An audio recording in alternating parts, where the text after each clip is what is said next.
এখন আমরা সবাই একসাথে মহেরাজ জমিদার বাড়ির ভিতরে প্রবেশ করব। মহেরাজ জমিদার বাড়ি বাংলাদেশের অন্যতম সুন্দর ও ঐতিহাসিক জমিদার বাড়ি। मैंने आ गया तुम लोग भी आ जाएगा। এই কক্ষে তিনি ইবাদত করতেন। এখানে একটি ঐতিহাসিক সুড়ঙ্গ পথ রয়েছে। গাইস আসসালামু আলাইকুম everyone, welcome to my another blog. আজকে আমরা যাব ইন্ডাস্ট্রিয়াল ট্যুর। ফাইনালি এত দিন পরে লাস্টে 8 সেমিস্টারে আমাদের ইন্ডাস্ট্রিয়াল ট্যুর হচ্ছে। তো আজকে আমরা যাব রাজবাড়িতে, এটা টাঙ্গাইলে। দেখা যাক আজকে আমাদের ইন্ডাস্ট্রিয়াল ট্যুরে আমরা কি কি করি, আপনাদের সবার সঙ্গে শেয়ার করে থাকবো। আমি ফারিহারিয়া। অলরেডি আমাদের সব মেয়েরা চলে আসছে এবং আমাদের টিচাররাও সব চলে আসছে। এখান থেকে আমরা বাসে উঠবো, আমাদের অলরেডি বাস চলে আসছে। ফার্স্টে আমরা যাব মহেরাজ জমিদার বাড়ি, তারপর যাব মাওলানা ভাসানীর মাজার এবং লাস্টে যাব আতিয়া মসজিদ। আমাদের 4 বছরে এই একবারই ইন্ডাস্ট্রিয়াল ট্যুর হয়, তাই আমাদের মেয়েরা অনেক বেশি এক্সাইটেড। এখন এখানে একটা গ্রুপ ফটো তোলা হবে, তারপর আমরা সবাই উঠবো গাড়িতে।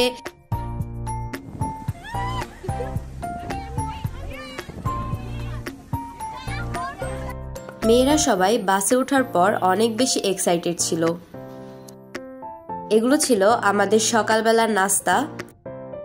ওই দিন আমাদের বাস এত জোরে যাচ্ছিল, মনে হচ্ছিল আমরা হয়তোবা রকেটে আছি।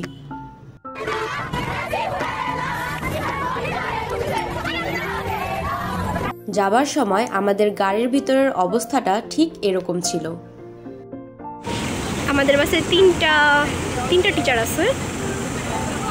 আমাদের গাড়ি যাচ্ছে গ্রাম, এটা মেবি গ্রাম সাইডে জমিদার বাড়িটা, তো এই গ্রামের ভিতরে যাচ্ছে আমাদের বাস। আমরা এখন চলে আসছি প্রায় আমরা 7টা বাজে বাসে উঠছিলাম, এখনো হচ্ছে। আমাদের যেতে প্রায় 4.5 ঘন্টার মতো সময় লেগেছে।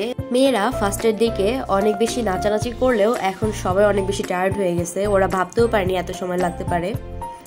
যেহেতু আমরা ইন্ডাস্ট্রিয়াল ভিজিটে যাচ্ছি, তাই আমাদের ওখানে যাওয়ার পর অনেক পরিশ্রম করতে হবে, এই কারণে সবাই এখন একটু রেস্ট নিচ্ছে। তো আমাদের হচ্ছে কিছু কিছু সুন্দর আছে যে এরা মেকআপ করছে। আর অনেকেই মানে মেয়েরা সবাই আমার ব্লগের জন্য অনেক বেশি এক্সাইটেড। ওরা আমার সঙ্গে দুষ্টামি করছিল এবং সবাই আমার ক্যামেরা নেওয়া দেখে হাই হ্যালো করছিল।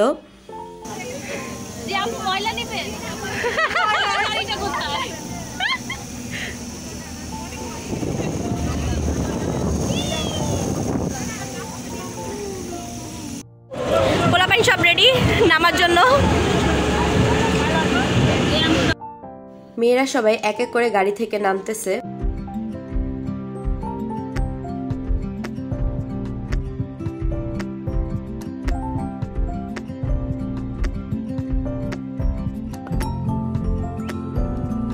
আমাদের ইন্ডাস্ট্রিয়াল ট্যুরের জন্য অ্যাসেট প্রজেক্টের থেকে এরকম ধরনের ব্যাগ দেওয়া হয়েছে সবাইকে। অন্যান্য বাসের মেয়েরাও সব রেডি এবং আমাদের টিচাররাও সব রেডি। আমরা এখন ভিতরে যাব। এখন আমরা সবাই একসাথে মহেরাজ জমিদার বাড়ির ভিতরে প্রবেশ করব। এখান থেকে মূলত ভবনগুলো শুরু। আমাদের সঙ্গে আমাদের আর্কিটেকচার ডিপার্টমেন্টের সকল টিচাররা ছিল এবং আমাদের প্রিন্সিপাল টিচারও ছিল এবং এখানে 2 জন পুলিশ কর্মকর্তা আমাদের সঙ্গে ছিল আমাদের পুরো ভিতরটা দেখানোর জন্য। যেহেতু এটি এখন বাংলাদেশ পুলিশের অধীনে একটি ট্রেনিং সেন্টার হিসেবে ব্যবহৃত হচ্ছে, তাই তারা আমাদের সঙ্গে ছিল। যেহেতু আমরা স্থাপত্য বিষয়ে এখানে ইন্ডাস্ট্রিয়াল ট্যুরে গিয়েছি, তাই তারা আমাদের এই জমিদার বাড়ির স্থাপত্য বিষয় সম্পর্কে জানাচ্ছিলেন।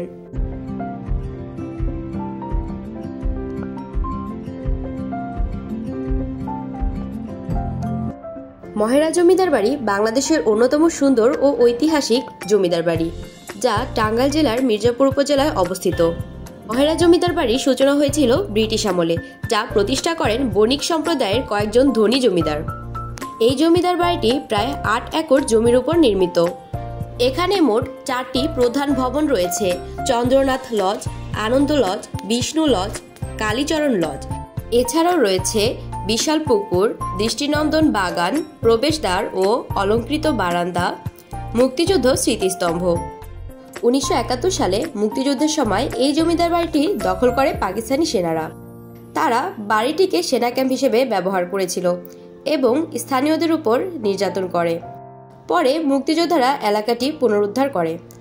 মুক্তিযুদ্ধের পর জমিদাররা ভারত চলে যান এবং জমিদার প্রথা বিলুপ্ত হয়। এরপর আমরা পুরো জমিদার বাড়ি ঘুরে ঘুরে দেখছিলাম।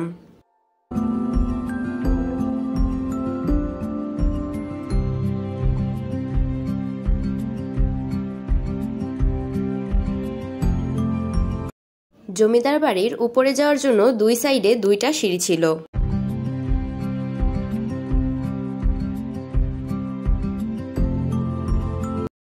এটা হচ্ছে জমিদার বাড়ির পিছনের সাইড। আমরা সবাই এখানে হাঁটাহাঁটি করছিলাম।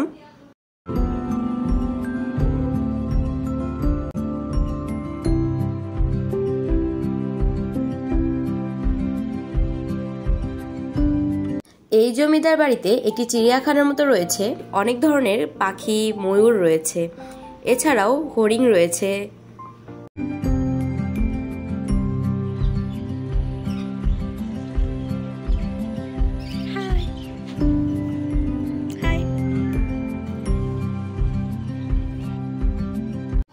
এখানে বাচ্চাদের জন্য একটি ছোট শিশু পার্কও রয়েছে।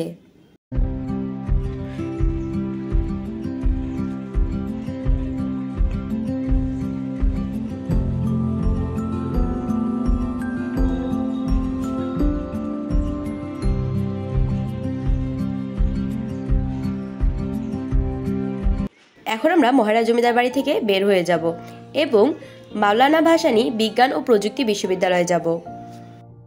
আমাদের পরবর্তী গন্তব্যের জন্য অলরেডি বাসে উঠে গিয়েছি। যেহেতু অলরেডি দুপুর হয়ে গিয়েছে, তাই আমরা আগে গিয়ে দুপুরের খাবার খাবো, তারপরে মাজারে যাব। এই ভবনটা হচ্ছে এই বিশ্ববিদ্যালয়ের গ্রন্থাগার। আমরা সবাই বসেছি একসঙ্গে দুপুরের খাবার খেতে। এখন আমরা খাবো দুপুরের খাবার।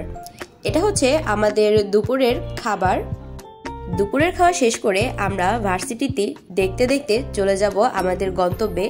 যেহেতু এই মাওলানা আব্দুল হামিদ খান ভাসানীর মাজার এর ভিতরে অবস্থিত, তাই আমরা এই ভিতর দিয়ে হেঁটে হেঁটেই চলে যাব আমাদের গন্তব্যে। সবাই আমার মতো দেখছিল ভার্সিটি, যেহেতু ভার্সিটি অনেক সুন্দর ছিল। সামনেই মাজার, তো আমরা হাঁটতে হাঁটতে চলে আসছি এই মাজারের এখানে।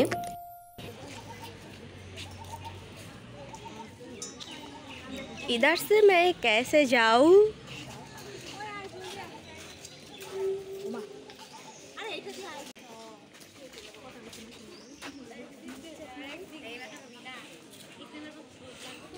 मैंने आ गया, तुम लोग भी आ जाएगा।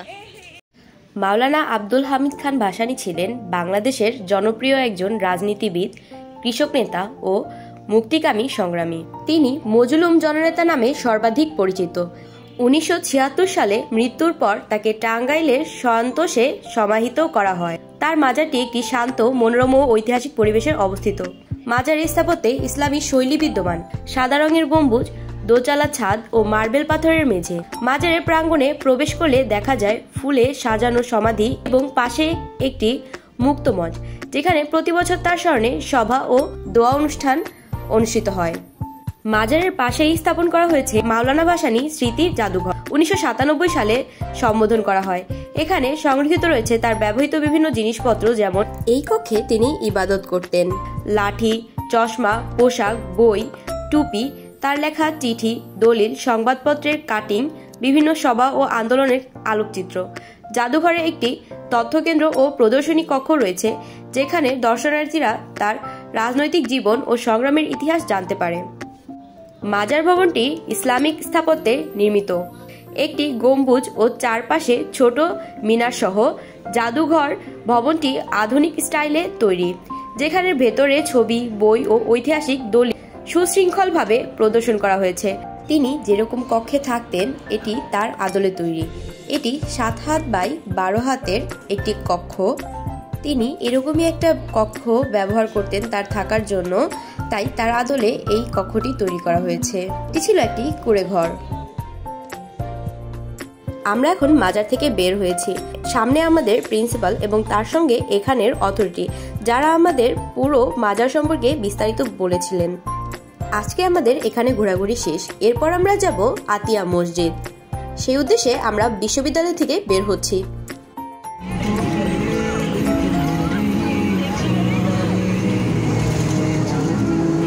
এই যে আমরা আবার বাসে উঠে পড়েছি। এখন আমরা যাব আতিয়া মসজিদ, যেটার অবস্থান আতিয়া গ্রাম, দেলদুয়ার উপজেলা, টাঙ্গাইল শহর থেকে প্রায় 7 কিলোমিটার দক্ষিণে অবস্থিত।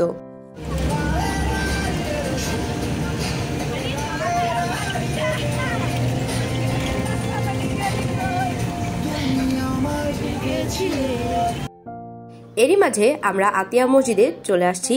এই মসজিদটি নির্মাণ করা হয় 1608 থেকে 1610 খ্রিস্টাব্দের মধ্যে। এটি নির্মাণ করেন সায়েদ খান পল্লী। মোগল স্থাপত্য শৈলী ও বাংলার ঐতিহ্যবাহী কারুকার্যের মিশ্রণ। আতিয়া মসজিদ বাংলাদেশের অন্যতম প্রাচীন ঐতিহাসিক মসজিদ। এটি মোগল আমলে নির্মাণ হয়েছিল, এখনো দৃঢ়ভাবে টিকে আছে। মসজিদের নামকরণ হয়েছে আতিয়া গ্রাম থেকে, যা সেই সময়ে স্থানীয় জমিদারদের ও মুসলিম সমাজের একটি গুরুত্বপূর্ণ কেন্দ্র ছিল। আতিয়া মসজিদটি তুলনামূলক ছোট হলেও এর স্থাপত্য অত্যন্ত নান্দনিক ও অনন্য। মসজিদটি একটি বড় গম্বুজ বিশিষ্ট চতুর্ভুজ ভবন। মসজিদের 4 কোণে 4টি অর্ধবৃত্তাকার মিনার রয়েছে। প্রবেশদ্বার 3টি। প্রধান দরজাটি পূর্ব দিকে আর বাকি 2টি উত্তর ও দক্ষিণ দিকে। দেয়ালগুলো মোটা ও গম্বুজটি বৃত্তাকার আকৃতির, যা মোগল স্থাপত্যের আদর্শ নির্দেশক। মসজিদটির ভেতরের দেয়ালে রয়েছে দৃষ্টিনন্দন প্লাস্টার অলংকার ও ফুলের নকশা। বাইরের দেয়ালে সুন্দরভাবে খোদাই করা টেরাকোটা অলংকার রয়েছে, যেখানে ফুল, লতা, জ্যামিতিক মোটিভ ইত্যাদি দেখা যায়। আতিয়া মসজিদ শুধু একটি ধর্মীয় স্থাপনা নয়, এটি বাংলাদেশের মুসলিম স্থাপত্য ঐতিহাসের একটি গুরুত্বপূর্ণ অধ্যায়। মোগল যুগে ইসলাম প্রচার ও সংস্কৃতির বিকাশে এই মসজিদটির ভূমিকা ছিল অনেক বড়। মসজিদটির পাশে রয়েছে আতিয়া খানকা শরীফ, যেখানে সুফি ও ইসলামী শিক্ষার প্রচলন ছিল। এখানে একটি ঐতিহাসিক সুড়ঙ্গ পথ রয়েছে।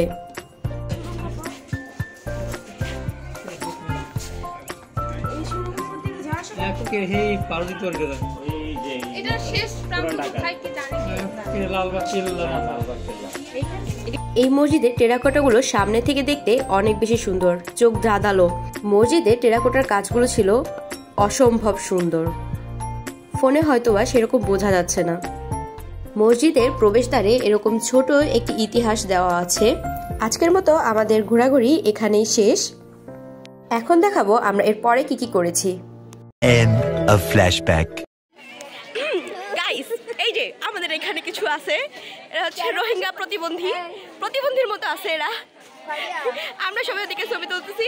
এই রোহিঙ্গাগুলো এখানে এরকম ভাবে রোহিঙ্গাদের মতো ছিল, অভাগাগুলা। এই যে এখানে আরো কিছু রোহিঙ্গা আছে, অলসো এখানে আরো কিছু রোহিঙ্গা আছে। এই যে রোহিঙ্গাগুলা। হ্যালো, তোমাদের অনুভূতি কি? আজকে সারাদিন বাইরে থাকলা। খালি পেটে হাঁটতে পারলে আরো ভালো লাগে। হ্যাঁ, একটু গোসল করলেও ভালো লাগে।